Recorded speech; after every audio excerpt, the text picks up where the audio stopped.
तर छत्रपती संभाजीनगर सुद्धा थंडीने गारठलाय।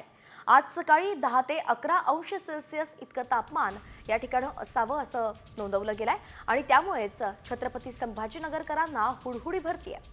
त्यामुळे शहर आणि ग्रामीण भागात अनेक ठिकाणी सकाळीच लोक शेकोट्याचा आधार घेताना दिसतात।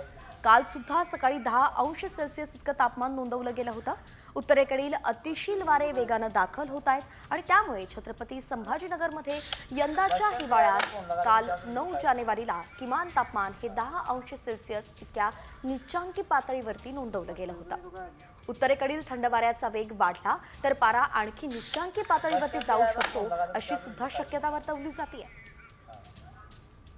एकंदरीतच आपण पाहतोय राज्यभरामध्ये अनेक जिल्ह्यांमध्ये तापमानाचा पारा हा घसरतोय आणि त्यातच छत्रपती संभाजीनगरमधून मोठी बातमी येते की या ठिकाणी काल आणि आज जवळपास 10 अंश सेल्सिअस इतकं तापमान खाली घसरलंय आणि त्यामुळे छत्रपती संभाजीनगर अगदी थंडीनं गारठलेत। शेकोट्यांचा सहारा त्यांना घ्यावा लागतो आणि तीच दृश्य साम टीव्हीवरती आपण पाहतोय।